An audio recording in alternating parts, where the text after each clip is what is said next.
أعوذ بالله من الشيطان الرجيم. بسم الله الرحمن الرحيم. الحمد لله الذي أنزل على عبده الكتاب ولم يجعل له عوجا قيما لينذر بأسا شديدا من لدنه ويبشر المؤمنين الذين يعملون الصالحات أن لهم أجرا حسنا ماكثين فيه أبدا وينذر الذين قالوا اتخذ الله ولدا ما لهم به من علم ولا لآبائهم كبرت كلمة تخرج من أفواههم إن يقولون إلا كذبا فلعلك باخع نفسك على آثارهم إن لم يؤمنوا بهذا الحديث أسفا إنا جعلنا ما على الأرض زينة لها لنبلوهم أيهم أحسن عملا وإنا لجاعلون ما عليها صعيدا جرزا أم حسبت أن أصحاب الكهف والرقيم كانوا من آياتنا عجبا إذ أوى الفتية إلى الكهف فقالوا ربنا آتنا من لدنك رحمة وهيئ لنا من أمرنا رشدا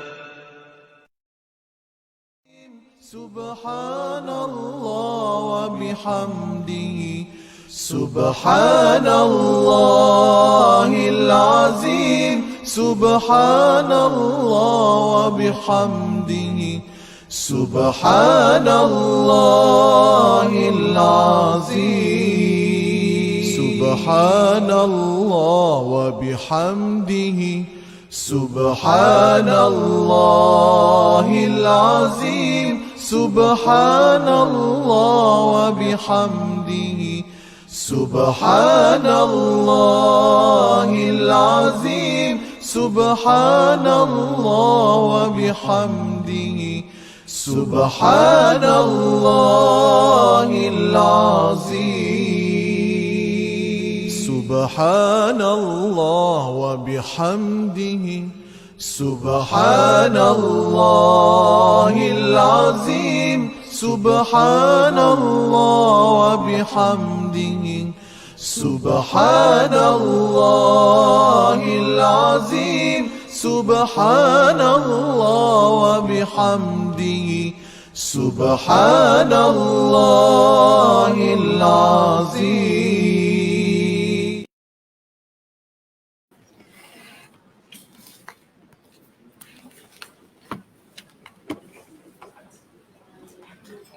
أعوذ بالله السميع العليم من الشيطان الرجيم. بسم الله الرحمن الرحيم. ومن الناس من يشتري لهو الحديث ليضل عن سبيل الله بغير علم ويتخذها هزوا أولئك لهم عذاب مهين وإذا تتلى عليه آياتنا ولى مستكبرا كأن لم يسمعها كأن في أذنيه وقرا فبشره بعذاب أليم إن الذين آمنوا وعملوا الصالحات لهم جنات النعيم خالدين فيها وعد الله حقا وهو العزيز الحكيم خلق السماوات بغير عمد ترونها وألقى في الأرض رواسي أن تميد بكم وبث فيها من كل دابة وأنزلنا من السماء ماء فأنبتنا فيها من كل زوج كريم هذا خلق الله فأروني ماذا خلق الذين من دونه بل الظالمون في ضلال مبين صدق الله العظيم. Dan ada di antara manusia orang yang memilih serta membelanjakan hartanya kepada cerita-cerita dan perkara-perkara hiburan yang melalaikan, yang berakibat menyesatkan dirinya dan orang ramai dari agama Allah dengan tidak berdasarkan sebarang pengetahuan.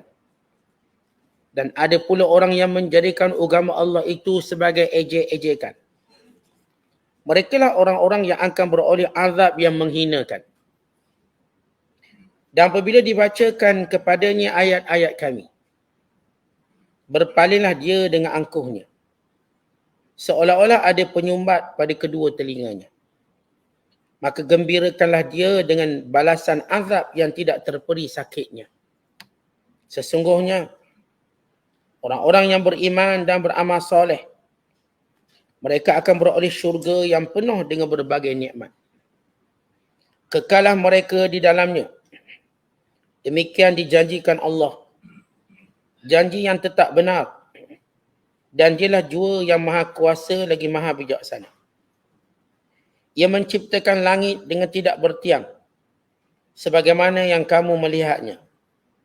Dan ia mengadakan di bumi gunung ganang yang menetapnya supaya bumi itu tidak menghayung-hayungkan kamu. Dan ia biarkan padanya berbagai jenis binatang. Dan kami menurunkan hujan dari langit. Lalu kami tumbuhkan di bumi berbagai jenis tanaman yang memberi banyak manfaat. Ini semuanya adalah ciptaan Allah.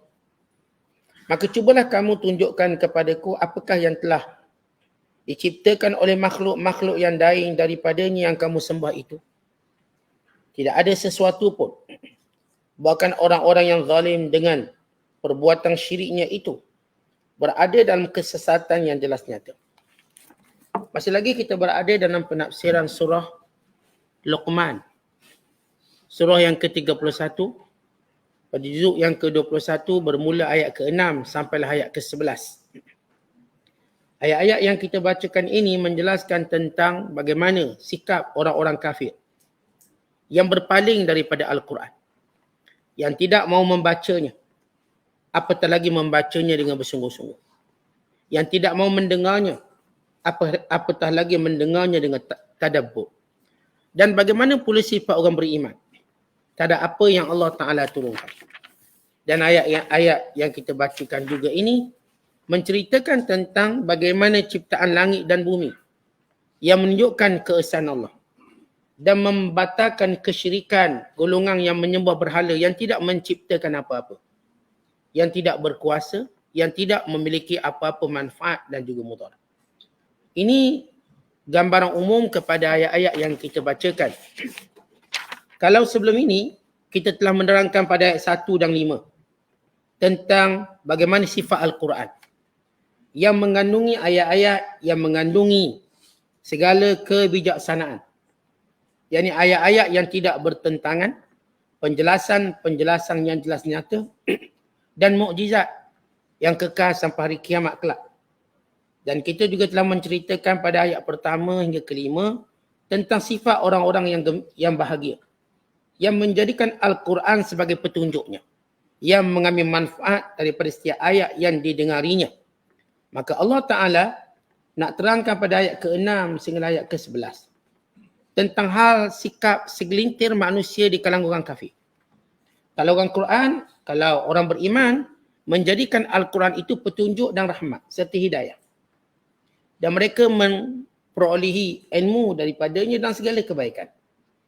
Manakala keadaan orang kafir yang celaka, yang rugi ini, yang tidak langsung mahu mendengar Al-Quran, apatah lagi membacanya. Bahkan mereka cuba menjadikan sesuatu perkara lain untuk mengalih pandangan manusia kepada Al-Quran. Mengalih pandangan manusia daripada membaca Al-Quran. Secara umumnya, manusia suka membaca. Yang suka mengambil tahu. Apatah lagi bila disebut benda ini ataupun bacaan ini bacaan yang hebat. Kita selalu dengar tentang novel yang hebat yang dikarang oleh sekian-sekian orang. Berebut orang beratur. Kita selalu dengar orang buat jurnal dalam bidang kajian. Berebut orang nak dengar. Maka Allah isyaratkan, Allah beritahu Quran itu mukjizat. Tapi kenapa orang tak nak dengar? Segelintir manusia tidak berminat. Walhal manusia kan disuka benda yang sensasi. Apa pun yang panas, isu yang panas, apa pun benda yang kita katakan happening, manusia akan pergi. Ini filem yang akan ditayangkan sekian hari bulan sebagai contoh. Filem ini dia begini-begini, berebut, beratur panggung wayang. Nak tengok 2 jam, 3 jam. Kita cerita tentang launching satu buku baru, tentang biografi pimpinan sekian-sekian orangnya. Orang pun berebut nak beli, nak tanda tangan, nak autograf. Walau dia tak ada mukjizat apa pun. Filem tu tak ada mukjizat. Buku tu pun tak ada mukjizat. Kenapa orang yang datang beramai-ramai kerana promosi dia? Hebat. Al-Quran, Allah Ta'ala promosikan Al-Quran sebagai kitab yang bersifat mukjizat. Bukan petunjuk, bukan kitab agung yang kekal sampai kiamat. Contoh kalau kita renung sekejap je. Ini Al-Quran bermula turun 1400 Hijriah sehingga sekarang. Ini bermula daripada hijrah Nabi sebut bermula daripada permulaan Rasulullah dilantik. 1400 tahun lepas. Kalau sekarang 1444. Ini Al-Quran yang usianya 1444 tahun. Bukan lebih pada itu. Jadi kalau suatu benda manuskrip umurnya 1000 tahun, berebut. Ni baru ni mereka gali dekat sekian tempat jumpa arak yang umur 1000 tahun. Mereka kata ini arak paling mahal. Yang di tapa begitu lama baru jumpa. Yang harganya juta, itu arak mabuk. Yang busuk, maka berebut nak. Ini Al-Quran yang harum. Al-Quran yang mukjizat. Persoalan kita nak tanya atau kita nak tahu malam ini, kenapa Al-Quran tidak mendapat iqbal atau mendapat sambutan yang hangat di kalangan manusia? Kerana adanya tangan-tangan yang cuba menyekat promosi ini. Adanya tangan-tangan yang cuba menyekat disampaikan kebenaran ini pada telinga mereka. Mereka menabur pelbagai fitnah. Dan Allah cerita dalam ayat yang kita bacakan ini. Bila Allah Ta'ala menyatakan, wa minan nas, ada kalangan manusia. Man yashtari lahwal hadis. Yang sanggup membeli, membelanjakan harta mereka untuk membeli lahwal hadis. Apa itu lahwal hadis? Iaitu kata-kata karuk maruk, kata-kata kosong, kata-kata yang melalaikan, lagu-lagu untuk mengalih pandangan manusia daripada mendengar kitabullah. Baik, kita lihat sebab turun ayat ini. Diriwayatkan daripada Ibnu Abbas. Ayat ini turun kepada seorang pemimpin Quraisy bernama Nadhr bin Haris. Nadhr bin Haris, dia beli seorang penyanyi. Orang Arab panggil Qainah. Qainatun atau Mughniyah. Seorang penyanyi perempuan. Nadhr bin Haris ini, kalau dia dengar ada seorang yang nak masuk Islam, maka dia akan bawa penyanyi perempuan ini duduk depan orang yang berminat dengan Islam tadi lalu berkata, at'imi wasqi wa ghanni wa hadha khairum mimma yad'uka ilaihi Muhammadun minas salati wassiyam wa an tuqatila baina yadayhi. Kata Nadhr bin Haris kepada wanita yang dibeli khas, menyanyi, beri makan pada dia, tuang arak untuk dia, beri makan untuk dia, menyanyi. Ini lebih baik daripada apa yang diajak oleh Muhammad. Yang suruh kita puasa, yang suruh kita sembahyang, yang suruh kita mati pertahankan dia. Ini lebih baik. Dalam riwayat yang lain kata Muqatil, ayat yang ke-6 ini turun kepada pemimpin Quraisy bernama Nadhr bin Haris, di mana dia ni seorang pedagang.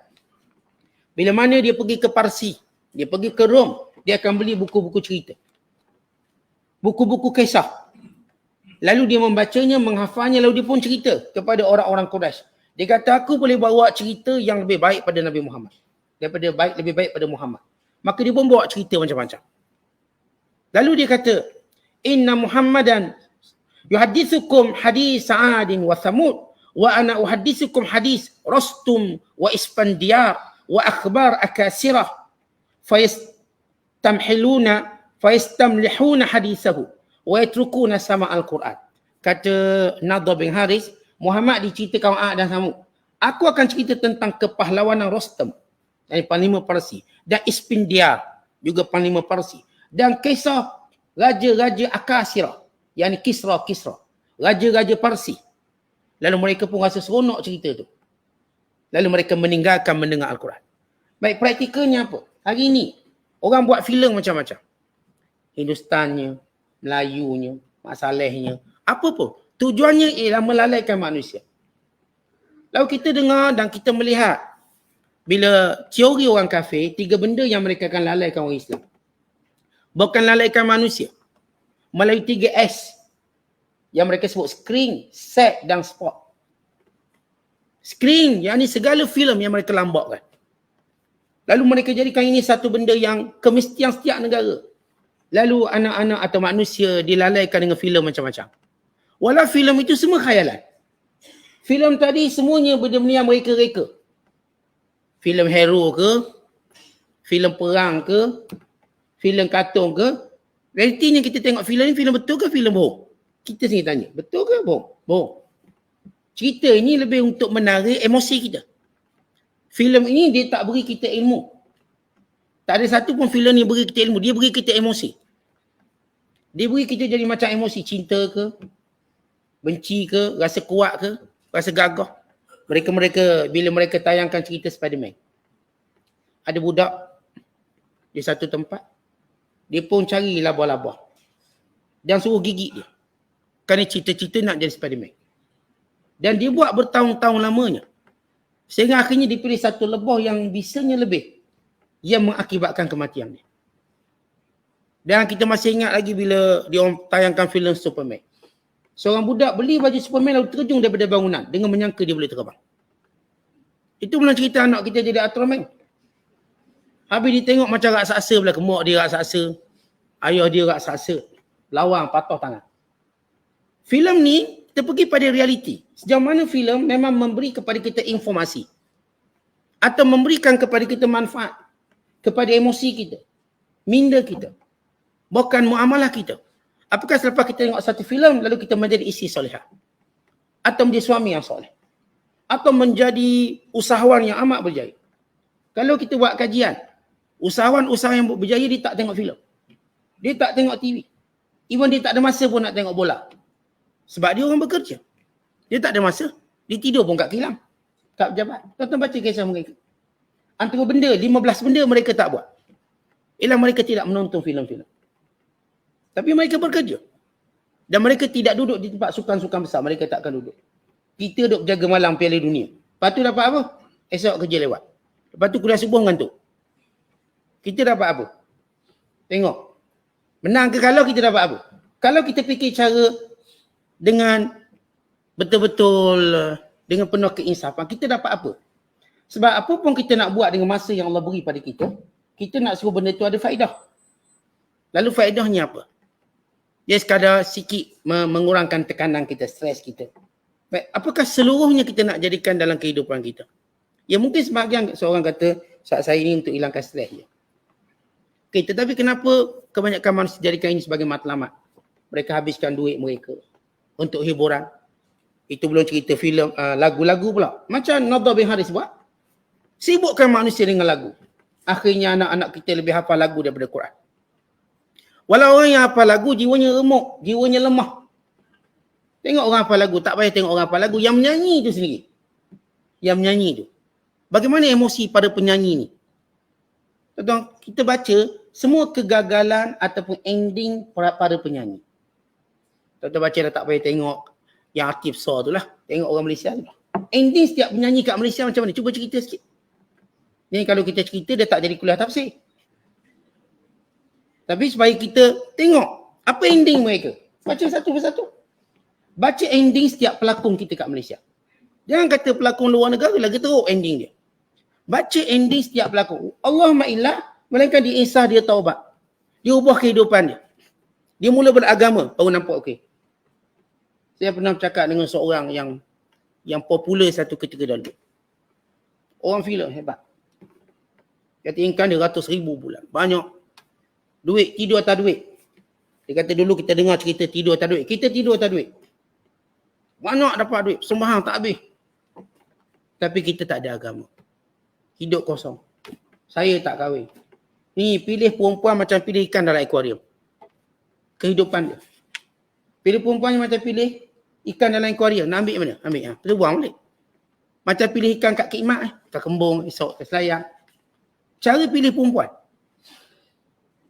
Akhir datang agama, insya baru kahwin. Baru dapat anak. Ubah diri mereka. Itu cerita orang yang ahli filem. Jangan kata yang tengok filem, serupalah. Patutnya yang paling bahagia ahli filem lah. Tu belum cerita-cerita sport pula. Ni skrin yang kedua sport. Tengok ending semua orang yang terlibat dengan sport.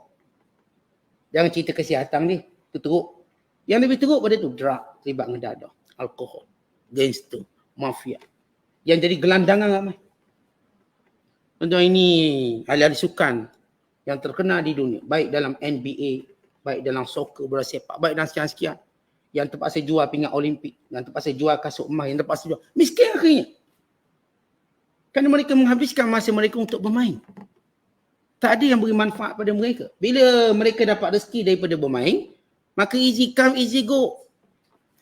Rezeki tu datang dari main. Maka dia pun habis dengan main-main. Datang dengan main, dia pun habis dengan main-main. Buat parti. Ada seorang yang kaya dalam sukan, yang dibayar jutaan dolar. Beli rumah juta. Akhirnya hari ni rumahnya tak laku. Jadi rumah berantu. Dan pelaburan paling rugi dia. Sekali buat parti, juta habis. Parti? Malam-malam buat parti. Panggil orang sekian-sekian juta habis. Begitu keseluruhan ending dia. Dan yang ketiga, seks. Mereka lalaikan dengan seks. Dengan filem-filem lucah, dengan sekian-sekian. Akhirnya merosakkan manusia. Ini antara tiga sebab kenapa manusia lari dari Quran. Sehinggalah mereka diberi hidayah dan insaf, mereka mula baca Quran. Maka Allah sebut dalam ayat ini, wa minan nasi man yashtari lahwal hadis liyudilla an sabilillah bighairi ilmin wa yattakhidha huzwa. Wa yattakhidha huzwa. Kata Allah, di kalangan manusia ada yang membeli, menggunakan duit dia untuk membeli benda-benda yang melalaikan manusia daripada membaca Quran. Dan wa yattakhidha huzwa. Dan kalangan mereka pula ada yang mempersendakan dan mengejek-ngejek. Oh, ini setakat level ilmu Quran je ni. Dia tak tahu ilmu Quran tu apa. Dia ingat level ilmu universiti tu hebat. Dia tak tahu Quran tu apa. Sifat yang mukjizat. Yang bila didengar oleh jin, jin beriman. Jin tak banyak soal. Fa'amanna bih. Kami akan beriman. Kami beriman, kata jin. Bila dengar ayat-ayat Al-Quran. Yang jangan kata pahalanya banyak. Ketenangan yang diperolehi, kebaikan yang diperolehi, manfaat ilmu dan sebagainya. Tentang masalah hari ini, kita katakan agenda menjauhkan manusia dari baca Quran ini begitu terus giat dilakukan. Sebahagian memang tahu tujuan itu mereka buat. Sebahagian kalangan kita tak sedar. Sebahagian kita orang Islam tak sedar benda itu agenda untuk menjadikan kita kurang baca Quran lalu kita pun banyak tengok TV. Kita tanya balik, kita dah tengok TV banyak-banyak, faedah dia apa? Ni yang saya katakan baik isteri, baik suami duk cerita, tengok cerita macam-macam lah. Lepas tu dapat apa? Kadang digaduh dengan suami dia sebab filem tu. Kadang-kadang yang emosi-emosi jadi tak menentukan di filem tu. Ada seorang pakar psikologi. Saya ingat bila dia sebut persediaan peperiksaan untuk anak-anak. Dia kata anak-anak nak periksa emosi kena stabil. Antara perkara yang tak boleh lakukan oleh anak-anak nak periksa, jangan tengok TV. Kerana bila tengok TV, dia akan emosinya mula goyang. Ya, dia tengok cerita macam-macam, emosi dia. Dia tengok filem hero kalah, habis esok tak ajak periksa dia. Budak-budak dia, dia ada emosi dia. Bukan kata budak-budak, mak budak pun. Ni tunggu ni episod, 100 episod. Pukul 3 petang tak bergerak ke mana. Tunggu apa? Tunggu bawang putih, Ustaz. Bawang putih, bawang merah. Tunggu filem sekian. Tak nak gerak ketiga. Ni filem-filem yang bersifat bersiri. Yang memang gila orang tengok. Masa tu macam stop untuk tengok. So mungkin kita tak terlibat. Jutaan manusia terlibat. Jutaan manusia. Jumlah yang tengok lebih daripada 13 juta, 14 juta. Yang tengok tafsir Quran ni mungkin 1000 orang je. Ini yang tengok ni juta. Kadang-kadang dia tengok artis ni berkahwin. Artis kahwin je, berjuta tengok. Apa beza artis kahwin kita kahwin? Nampak macam beza usaha kahwin. Berjuta tengok. Apa dia punya faedah pada kita? Tak ada. Maka ini bentuk-bentuk bagaimana kita dijauhkan daripada perkara yang penting dalam hidup. Maka Allah cerita kalangan manusia. Ada secara drastik mereka cuba melalaikan manusia daripada mendekati Al-Quran. Dengan membeli penyanyi. Kalau hari ini menggunakan nyanyian. Dan juga lahwal hadis. Dan semua cerita-cerita khurafat. Macam saya sebut, mereka cerita tentang Rostam, sekian pahlawan. Kalau hari ini semua filem-filem ni. Untuk menjadikan kita tidak mendekati Al-Quran. Dan kalangan mereka pula yang mengejek-ngejek Quran. Lalu Allah sebut balasannya. Ulaika lahum azabun muhin. Bagi mereka itu ialah azab yang menghinakan. Baik, azab ni ada dua. Ada azab yang Allah timpakan kepada orang beriman. Ada azab yang Allah timpakan pada orang kafir. Azab yang Allah timpakan kepada orang beriman lit-tathhir, untuk membersihkan dia dari dosa. Kalau orang beriman kena azab, dia buat dosa, dia buat maksiat, tu orang azab. Tujuannya untuk membersihkan dosa dia. Tetapi azab, kalau sekiranya dikenakan kepada orang kafir, maka dia ghayatul ihanah, untuk menghina dia. Ini disebut azabun muhin. Muhin yang menghinakan. Orang beriman bila dikena sesuatu kerana Allah nak bersih dia dari dosa. Hatta sakratul maut, sebagai orang beriman, dia mati dalam keadaan yang berat. Kerana Allah Ta'ala nak hapuskan dosa dia dengan sakratul maut. Hatta azab kubur yang kena pada orang beriman, untuk menghapuskan dosanya. Bila dia bangkit, dia dah tak diazab. Tetapi bagi orang kafir, azabnya bukan kafar, bukan tathhir. Tapi azabnya muhin, atau disebut ghayatul ihanah, sebagai satu penghinaan pada mereka, dan penghinaan itu akan terus lebih teruk. Orang Islam, orang iman, bila dia buat dosa, buat maksiat, dia pun kena hukum Allah. Kena. Tapi hukum Allah itu kafarah dia. Semua yang kena pada orang beriman ni kafarah. Pijak duri, pijak paku, kafarah. Lagi mana dia ada iman? Azab tu kita tak boleh kata azab yang menghinanya, tapi kita sebut maksud menghina yang kekal dia dalam neraka. Azab ini untuk bersih dosa dia. Itulah kafarah dosa kamu. Kafarah. Kita kalau orang kafir, kita tak sebut kafarah dosa. Sebab dia tak ada istilah dosa, tapi disebut sebagai istilah azab yang menghina dia. Kerana bila kita sebut dosa, dia ada kemungkinan diampunkan. Orang beriman ni kalau buat salah, dia sebut dosa. Orang kafir kalau buat salah, kita tak sebut dosa. Dia kafir. Dia kufur. Kufur itu satu istilah lebih besar daripada dosa.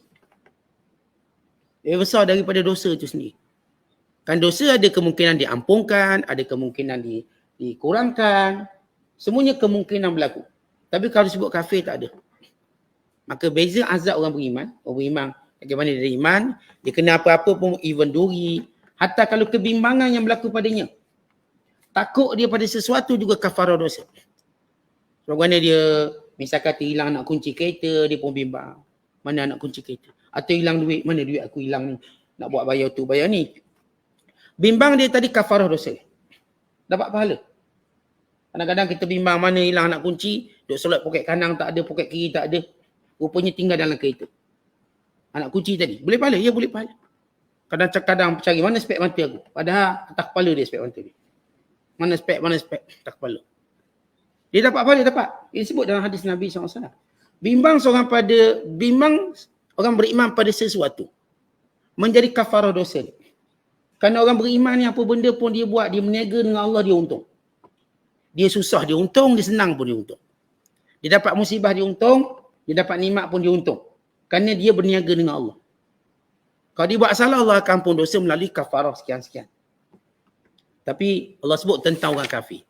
Kemudian kata Allah, wa idza tutla alaihi ayatuna, bila dibacakan ke atasnya ayat-ayat kami, walla mustakbiran, mereka berpaling dengan sombong. Ka'allam yasma'ha. Mereka buat macam tak dengar. Ka'anna fi udhunaihi waqra. Macam di telinga mereka ada penyumbat. Waqra ni maksudnya ialah mereka ni macam tutup telinga terus tak nak dengar. Macam ni tak nak dengar. Jadi kenapa orang kafir tidak beriman? Sebab mereka dilalaikan dengan hal lain untuk baca Quran. Satu. Ada yang saya katakan tindakan drastik untuk orang menjauhkan mereka ini mendengar tentang Quran. Dan yang kedua, kalangan mereka pula telah diajar untuk mempersendakan Quran. Dan yang ketiga, kalangan mereka ialah yang bersifat sombong tidak mau mendengar Al-Quran. Tak nak dengar. Sebab itu Allah perintahkan kita.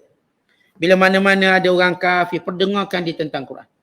Ini bila pemimpin Khazraj yang terkenal, Sa'ad bin Mu'az. Waktu dia tengok apa pasal ramai sangat masuk Islam kat Madinah.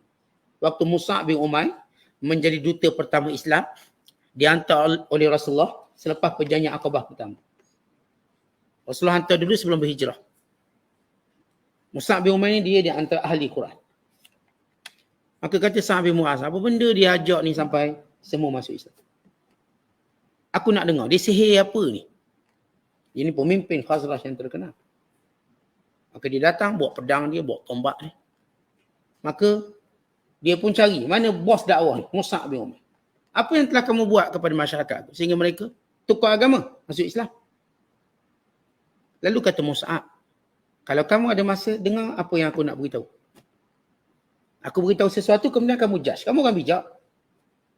Maka Sa'ad bin Mu'az kata nanti dia, yelah aku kan orang bijak. Takkan mudah-mudah dia nak sihir aku. Takkan mudah-mudah nak perbodohkan aku. Maka dipacak lembingnya, lalu kata, okey baca. Cakap. Lalu Mus'ab bin Umair membaca Al-Quran. Baca. Tuan kita ni bila bercakap orang kafir, jangan nak guna hujah kita. Hujah kita tak ada berkat. Bacakan Quran. Baca mana-mana potong ayat Quran kita ingat. Baca. Biar mereka dengar Quran, biar Quran yang barakah ini tersentuh di telinga mereka. Kita dakwah nak cerita logik, saya nak dakwah. Tak, bacakan Quran pada dia. Baca dulu. Bacalah Qul Allah yang kita ingat. Sebab kalau kita lihat dakwah Nabi SAW khususnya, dan para sahabat secara umumnya, semuanya mereka bila membuka pintu dakwah dengan baca Quran. Ini Ja'far bin Abi Talib di hadapan Raja Najasyi. Maka dibacakan surah Maryam di hadapan Raja Najasyi.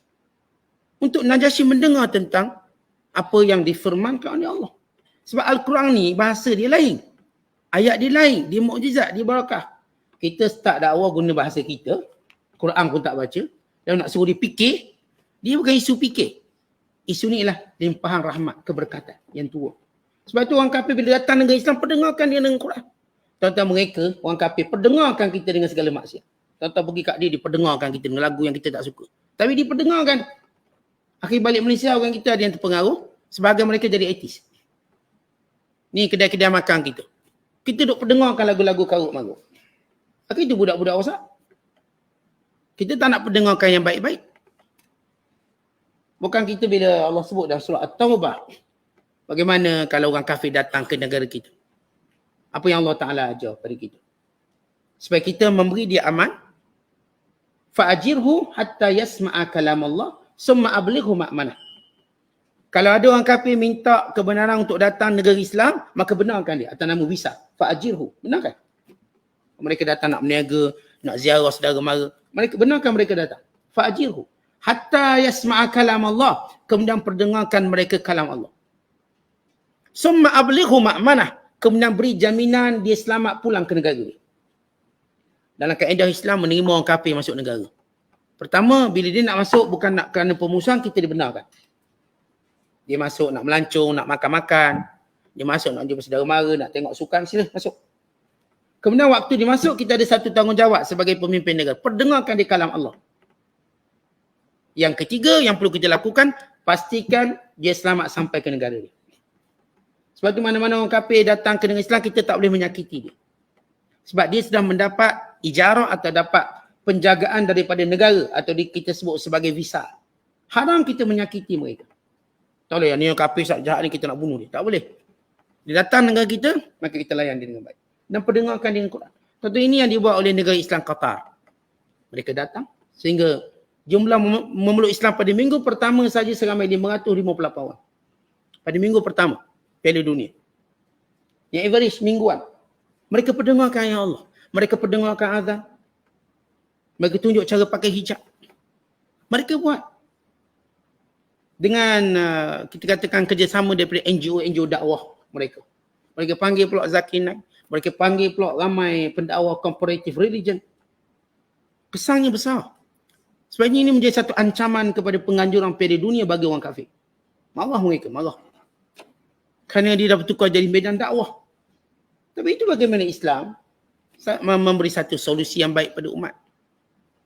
Kerana bila Allah SWT menceritakan sifat orang kafir, dia tak diperdengarkan. Dan dia telah diletak label macam-macam tentang Quran. Dan sebagian mereka pula sombong. Kan itu kita kata tanggungjawab kita perdengarkan Quran. Lepas kalau kita ada mana-mana bukan Islam, perdengarkan Quran. Baca Qul Allah pada dia. Baca Quran Al-Falaq, baca sekian surah. Kerana ayat Quran tu mukjizat. Cakap kita ni bukan mukjizat. Cakap kita ni cuma menterjemahkan mukjizat. Tapi bukan mukjizat. Al-Quran tu mukjizat, maka bacakan sepotong ayat, 2 potong ayat Quran. Biar didengar, biar tersentuh di hati ni. Mudah-mudahan keberkatan Al-Quran bukan sekadar mencecah cuping telinganya, tapi menyentuh hatinya. Untuk dia berfikir, ni apa ni? Macam saya sebut Sa'ad bin Mu'az. Bila Sa'ad bin Umar baca Quran, lain ni. Ini kata-kata lain. Ini wahyu Allah. Berakhir dengan keimanannya pada Allah. Dan semua, saya kata semua orang, bila Rasulullah berhadapan dengan mereka, kau bacakan Quran. Bacakan Quran. Sehingga mereka dengar ini Quran yang datang daripada Allah Ta'ala. Ada seorang padri Kristian. Bila dia nak baca Quran dengan tujuan untuk dipaham kita Injil. Sebab dia tahu Quran dengan Injil ada hubungan. Ada hubungan. Maka dia baca, dia kata, bagus saya baca Quran. Maka saya baca, saya makin faham tentang Injil. Maka dia baca lagi. Mula menarik perhatian, lalu dia kata, bermula saya letak Injil di bawah. Kami orang Kristian, kata padri ini, bila kami sembahyang, kami cuma berdiri. Di unjuk. Itu cara. Tapi orang Islam sembahyang, dia melakukan sujud. Sujud. Benar-benar mengagungkan creator ataupun Allah yang mencipta. Tuhan yang mencipta. Ini sebenarnya. Hormat ataupun memuliakan Tuhan yang mencipta manusia. Kita hormat sama kita pun duk tunduk kepala kita. Ini kan pula pada Allah. Maka cara hormat paling mulia, sujud. Yang tak ada pada agama lain. Kita bila hormat seseorang macam mana? Kita hormat seseorang, kita pun tunduk, kita cium tangan dia. Semua orang dia ada cara hormat dia. Ni Jepun ada cara hormat. Semua hormat dengan cara tunduk. Tentu tidak ada tunduk paling sempurna. Melainkan sujud kepada Allah. Kerana Allah lah yang menciptakan. Dia bermula hari itu membuka hati saya untuk memeluk Islam. Akhirnya peluk Islam pada hari. Bila dia baca Quran. Dia ceritanya tuan-tuan, Quran ni tidak diberi ruang untuk dibaca oleh orang kafir. Bila gerakan Islam minta distribute tafsir Yuswali. Yuswali ni untuk letak di hotel-hotel. Sebab mereka kata di banyak-banyak hotel mereka letak kitab Bible. Maka kami nak buat satu dakwah. Kami nak kutip dana dan nak agihkan Quran dalam setiap di bilik-bilik hotel. Kami minta kebenaran dengan hotel, kami nak letak Quran. Tapi yang mereka letak Quran terjemah Yuswali. Bahasa Inggeris. Sebab Quran yang asal, kita tak boleh sewena-wena letak. Terutamanya bila kita merasai atau bimbang akan dihina Quran.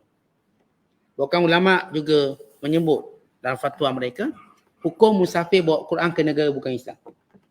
Kalau kita musafir bawa Quran, bukan buat terjemahan Quran, bawa Quran ke negara bukan Islam. Kalau mungkin Al-Quran itu dirampas, maka haram kita bawa. So, kan dia nak rampas benda yang kita bawa. Kalau mungkin. Macam saya dipahamkan bila orang Islam pergi ke Vietnam, mereka tidak boleh bawa Quran. Khususnya kalau tahu ini pendakwah, dirampas. Dan mereka negara komunis. Walaupun mungkin masuk cara illegal dan sebagainya. Tapi ada seorang sahabat kami menyebut tentang halangan. Sebab bila ada preachers ataupun pastor agama Kristian juga ditangkap dan dibunuh. Kerana mereka mengamalkan komunis. Tak dibenarkan. Jadi, kalau kita nak letak Quran atau apa hukum saat saya nak beri hadiah Quran pada bukan Islam? Kalau beri hadiah Quran pada bukan Islam, kita tengok keadaannya. Kalau dia memuliakannya, maka dia haruskan. Kalau tidak, maka tak boleh. Cukup beri dia terjemahan. Kau tahu dia mungkin dan dia pun tak tahu adab, menjaga wuduk dan sebagainya. Maka ini tak memungkinkan. Tapi kita pegang, kita baca, pada dia boleh. Sehingga bila dia memeluk Islam, okay, dia boleh pegang Quran. Tidak, dia boleh pegang terjemahan dia. Tidak Quran asas. Ini beberapa pandangan ulama tentang Al-Quran. Kata Allah, Innal ladzina amanu, dan sesungguhnya orang beriman dan beramal soleh, lahum jannatun na'im, bagi mereka syurga yang penuh kenikmatan. Khalidina fiha, mereka kekal di dalamnya. Wa'adallahi haqqa, ini janji Allah yang sebenar-benarnya. Wa huwal azizul hakim, Allah itu maha perkasa lagi maha bijaksana.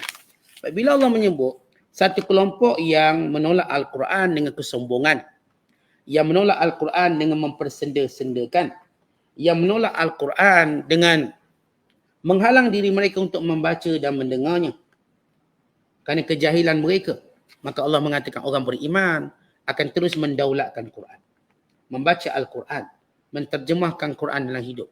Dan mereka lah orang-orang yang akan mendapat syurga yang di dalamnya penuh dengan kenikmatan. Mereka kekal di dalamnya. Dan Allah, ini merupakan janji Allah yang benar. Dan Allah sebut dalam akhir ayat ini, wa huwal azizul hakim. Allah itu maha perkasa, maha kuat, yang menguasai akan sesuatu. Maka orang kafir yang menolak kebenaran ini tak akan selamat daripada Allah yang maha perkasa. Dan Allah Ta'ala ini yang maha bijaksana. Walaupun mereka tolak untuk mendengar, membaca, mentadabbur, maka kalam Allah, kalam yang penuh bijaksana, yang akan terus menjadi panduan dan kekuatan bagi orang beriman. Sebab itu disebut dalam hadis, innallaha yarfa'u bihadzal kitabi aqwaman wa yadha'u bihil akharin. Allah mengangkat dengan Al-Quran ini satu kaum dan menjatuhkan satu kaum yang lain. Ini orang yang berpegang dengan Quran, maka Allah angkat dia. Kan dalamnya ada kalam-kalam kebijaksanaan. Contoh kita kalau sebut ini buku hikmah, berebut kita simpan dan nak baca. Ini buku ni hikmah. Ini buku petua nak berjaya. Kita pun simpan buku ni elok-elok. Apatah lagi Quran yang memang sebenar-benar kejayaan. Maka Allah yang maha bijaksana. Setiap tutur kata Allah itu penuh dengan kebijaksanaan. Kemudian Allah menyebut selepas membicarakan Allah itu maha kuat dan maha bijaksana, maka Allah pun tunjuk kuat Allah kat mana? Bijaksana Allah kat mana? Khalaqas samawati bighairi amadin tarawnaha. Dan dialah Allah yang menciptakan langit tanpa tiang yang kau lihat. Berhubung langit tanpa tiang, kata ulama ada dua pandangan. Pandangan mufassir. Yang pertama, memang langit itu tak ada tiang. Allah memegangnya dengan kuasa. Kita kan mana-mana bumbung dia kena ada tiang. Boleh tak kita buat bumbung tanpa tiang? Tak mungkin jatuh bumbung tu. Kita kan ada tiang. Tapi Allah jadikan bumbung langit ini luas yang memayungi bumi tanpa ada tiang. Pendapat kedua, kata ulama, tiangnya ada tapi tak dapat tengok. Allah jadikan dia bersifat transparent. Artinya tak nampak. Tak menghalang manusia untuk berjalan. Kita kan kalau benda tu ada tiang, maka benda tu jadi sempit. Rumah kita buat tiang banyak, maka sempitlah rumah kita. Kita nampak macam ada kompartmen jadinya. Tak nampak sejauh mata memandang. Tapi kalau kita tengok dunia, bumi kan dia sejauh mata memandang. Sebab tak ada tiang. Kita pergi kat padang, tengok sejauh mata memandang. Kita pergi kat laut, sejauh mata memandang. Hamparannya, mutaramiyatul jawanib, kata orang Arab. Sejauh mata memandang. Kalau kita kat rumah kita, ada halangan-halangan. Kita pun tak nampak tiang ni, bilik ni, sekian-sekian. Maka Allah jadikan, kata Allah, dialah yang menjadikan langit tanpa tiang. Kamu tak nampak pun tiang. Allah memegang dengan kuasanya. Wa alqa fil ardi rawasiya. Dan Allah Ta'ala meletakkan di bumi ini gunung ganang rawasiya sebagai pasak-pasaknya. Antamidabikum, untuk mengukuhkan kamu kat sini. Tidak kamu huyung hayang. Kamu huyung hayang kalau tak ada gunung ganang ni. Allah pasakkan bumi ini. Ya, bumi sifatnya bergerak tadi boleh huyung hayang kita. Tapi letakkan pasak. Supaya kita dapat hidup okey, tenang. Kemudian kata Allah, wabatha fiha min kulli dabbah. Dan Allah jadikan binatang yang pelbagai yang bertebaran atas muka bumi ini. Macam-macam binatang, colorful binatang. Kuda belah, kita tengok zirafah, singa, gajah. Semua binatang ni ada warna-warna lain. Sebahagian binatang boleh mengubah warnanya mengikut daun, mengikut tempat. Sebahagian binatang kekal dengan warna macam ni. Sebahagian binatang ada 3-4 warna. Sebagian binatang pula mengeluarkan warna yang amat unik. Campuran warna yang unik. Semuanya ini tanda kebesaran Allah. Pada kita kalau tengok binatang yang warna-warni ini, indah binatang. Sifat binatang. Burung-burung tengok. Macam mana warna-warni burung. Ikan-ikan kita tengok. Ni ikan kita beli dalam akuarium sudah. Tengok macam mana pelbagai warna. Cantik, menarik. Sotong kita tengok. Masya Allah menarik warna sotong. Dia duduk dalam air berkelip-kelip. Bila naik hilang kelip. Air dikelip dia seperti cahaya. Ni kalau kita tengok sotong. Kalau tuan-tuan biasa tangkap sotong hidup-hidup lah. Pengalaman saya tangkap sotong hidup-hidup ni yang kita candak sotong. Bila air dia berkelip-kelip. Naik ke sana. Kat balik berkelip. Begitu indah. Ni ada ikan yang ada lampu suluh. Ada lampu suluh kat sesungguh dia ada lampu. Bergerak. Bukan kita kata semua binatang-binatang Allah jadikan dia membiak banyak. Binatang ni tak mungkin dia pupus. Allah jadikan dia membiak. Khususnya binatang yang mempunyai manfaat untuk manusia. Ayam Allah jadikan banyak ayam. Telur pun banyak. Tapi duk sorok memang tak ada telur lah. Telur ni banyak. Mana ada kita dengar cerita negara tak ada telur. Semua ada tapi bila sorok semua benda yang biasa ada pun tak ada. Sorok telur, sorok beras, sorok daging. Yang menjadi jenayah kepada ekonomi ialah sorok. Bukan kerana barang tu kurang. Kerana para penyuruk-penyuruk ini yang disebut dalam Islam sebagai golongan muhtakir. La yahtakir illa khati'. Kata Rasulullah tidak menyorok barang itu melainkan orang yang berdosa. Orang suka menyorok barang kesan pada ekonomi teruk. Sebab kalau dia sorok telur, bukan ke telur je mahal, harga lain semua jadi mahal. Roti canai jadi mahal, kuih jadi mahal. Asalnya nak suruh telur je mahal. Asal dia. Akhir dia pun sorok, maka telur pun jadi mahal. RM18 sepapan. RM20 sepapan. Dia ingat kesannya cuma pada telur dan dia untung. Akhirnya roti canai naik. Kena pula yang jual telur ni minat makan roti canai. Kena kat dia juga. Yang jual telur ni pun minat makan kuih-kuih. Kuih pun jadi mahal. Yang asal kuih RM1.3 jadi RM1 satu. RM2 satu. Kesan orang menyorok ni, dia bukan kesan pada barang tu. Semua kena. Habis saudara mara dia kena sekali. Dia ingat dia nak untung ni RM3-4 sepapan. Rupanya habis kena. Keluarga dia kena, semua kena. Ekonomi pun rosak. Sebab tu jenayah ekonomi paling berat. Ialah golongan ihtikar. Golongan yang menyorok barang.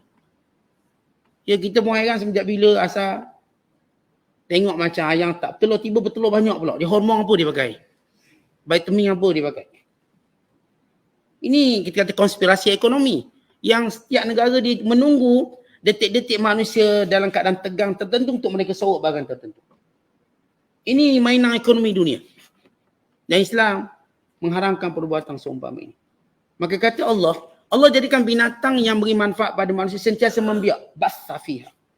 Biak banyak. Tuan-tuan makanlah ayam banyak mana, ayam tetap ada. Padahal rasa macam ada banyak makan ayam. Ketika KFC tu nak semua ayam kita order tu semua peha. Awak ingat ayam ni ada 4 peha ke? Ayam 2 peha je. Tapi kita nak semua, ada peha tu. Kalau boleh nak dada semua. Ayam kan ada banyak mana dada. Kita nak kalau boleh nak 2 kilo kaki ayam. Ayam kan ada 2 kaki je. Tapi Allah jadikan dia banyak. Maksudnya benda tu banyak, kita nak apa semua ada. Kata Allah wabatha fiha min kulli dab. Kami sebolkan, kami biakkan binatang-binatang yang memberi manfaat kepada manusia. Ikan dia membiak. Ni ada ikan sekali bertelur sampai 20 juta telur dia. Juta telur dia, bayangkan. Ni ikan-ikan sekali dapat dengan pukat harimau, pukat tarik, pukat tunda, apa benda nama pukat. Yang kau, yang kokok sampai anak ikan. Tapi ikan tetap ada. Banyak ikan, orang cari ikan dari dulu bukan dari sekarang. Ikan tetap ada, tetap banyak. Kerana ini antara penjagaan Allah rezeki pada hamba-hamba. Allah jadikan binatang-binatang ini terus membiak. Walaupun yang jadikan dia tak membiak jenayah manusia. Jadi saya cakap dengan sahabat saya di Palestin. Kata ni dekat Gaza ada ternak lembu ke tak? Kambing. Ada tanah sayur ke tak? Dia kata ada tak? Ada. Tapi lembu bila masuk ke Palestin dimandurkan. Supaya dia tak membiak. Yahudi buat. Supaya orang Islam Palestin tak boleh beli lembu, tak boleh beli kambing. Jadi mereka cuba jugalah. Tapi kalau masuk melalui permission ataupun keizinan Israel, lalu mereka akan mandurkan lembu. Kasih. Supaya lembu ni tak membiak dan tak beranak. Tapi maha suci Allah. Tetap keperluan manusia ni Allah Ta'ala jaga. Sekat ikut mana pun tetap ada lembu, ada kambing. Tetap ada sekarang. Telur pun banyak. Kat Palestin telur banyak. Peliklah Malaysia tak banyak telur. Maknanya bukan cerita ayam tak bertelur. Kesian ayam. Kena menjadi mangsa politik ayam. Dia tak ada kena-mengena, dia ngundi pun tak. Akhirnya orang semua pakat marah ayam. Apa pula ayam tak bertelur? Ini kita kata kaedah kalangan orang-orang yang mengambil kesempatan dengan keadaan tertentu untuk mereka mengambil untung cara salah. Takkan berkat orang untung cara salah macam ni. Kemudian kata Allah, wa anzalna minas sama'i ma'a, dan kami turunkan daripada langit air, fa ambatna, dan menyuburkan tanaman fiha, pada muka bumi tersebut, min kulli zaujin karim, daripada tumbuh-tumbuhan yang pelbagai yang memberi manfaat. Allah sebut perkataan zaujin karim. Zaujin karim kata para ulama, ai sinfun hasan kathirul manafi', iaitu jenis-jenis yang indah dan banyak manfaat. Ini dipanggil zaujin karim. Pokok-pokok yang punya fungsi yang banyak, manfaat yang banyak. Ada yang manfaatnya untuk dimakan buah. Ada manfaat untuk dijadikan obat. Ada manfaatnya untuk dijadikan teduhan. Ada manfaatnya untuk menjadi sumber kayu kayan dan pembinaan. Semua ini Allah tumbuhkan daripada hujan. Tuan-tuan tengoklah pokok-pokok balak tu. Siapa siram pokok balak tu? Sebab besar. Sampai 40 kaki, sampai 100 kaki, 150 kaki. Siapa siram tu? Air apa siram? Ni kalau SAG siram, bankrupt SAG. Tapi Allah turunkan hujan dari langit. Maka semua pokok ni dapat manfaat daripada air hujan yang turun. Tuan-tuan, kita kan nak ikut, kita nak siram pokok atas dunia, kita tak mampu. Seluruh syarikat air berkumpul nak siram pokok dalam hutang, habis air dia. Tapi Allah turunkan hujan. Akhirnya subur hutan khatulistiwa kita. Subur hutan hujan tropika kita. Siapa yang siram pokok-pokok tu? Semua orang sepakat pokok perlukan air. Semua orang tahu pokok kena ada air. Pokok dia kena ada baja dia. Lihat bagaimana Allah menjaga hutan-hutan yang pokoknya besar-besar, subur, menghijau, air yang cukup. Yang saya kata kalau manusia lah diminta untuk siram hutang tadi, bankrupt syarikat air. Habis air dia. Tapi kerana Allah yang menurunkan hujan, maka rata hutang tadi. Akhir semua hutan tadi mengeluarkan manfaat yang banyak. Keluar kayu candan, kayu gaharu, kayu cendana, kayu jati, kayu sekian. Ni pokok-pokok yang beri manfaat pada manusia. Secara akarnya, secara wangian dia, kulit dia. Ini gaharu, kulit dia. Ini candang juga kulitnya dan juga batangnya. Ini cendana, kulitnya. Dan juga batangnya. Ini jati. Yang menjadi keperluan manusia. Itu belum cerita pokok-pokok buah-buahannya. Maka ini tanda kebesaran Allah. Macam kita tanya, siapa yang siram pokok di hutan? Siram pokok bunga kat kita ialah, itu nenek bangun pagi, siram pokok bunga. Yang siram pokok hutan tu siapa? Soalannya. Nenek mana? Nenek kebayang mana siram? Kalau bukan Allah yang maha kuasa, yang menurunkan hujan, yang menjadikan subur tanaman ini. Dan khususnya bagaimana fungsi hutan dalam kehidupan manusia. Kemudian kata Allah, hadza khalqullah. Ini dia. Ini semua yang Allah cipta. Fa'aruni madza khalaqal ladzina min duni. Tunjuk aku yang kamu sembah, yang kamu sekutukan, dia buat apa? Dia cipta apa? Kita kalau nak condemn menteri, kita kata menteri buat apa? Menteri buat apa? Kita nak condemn Perdana Menteri. Perdana Menteri buat apa? 5 tahun kita bagi buat apa? Kita kata buat apa? Dia pun senang. Okeylah, tak apalah. Okeylah, kita cuma tanya buat apa. Maka benda yang sama Allah tanya, ni berhala yang kamu sembah. Yang kamu kata Tuhan, dia buat apa? Dia buat apa? Kita tanya soalan tu pada setiap orang menyembah berhala. Dia buat apa? Berhala ni buat apa? Allah cipta langit, bumi, turunkan hujan, menyebarkan binatang, berkembang biak sekian. Ini ciptaan Allah. Hadza khalqullah. Fa'aruni madza khalaqal ladzina min duni. Tunjukkan kepada aku apa yang dilakukan, apa yang diciptakan oleh sembahan yang lain daripada Allah.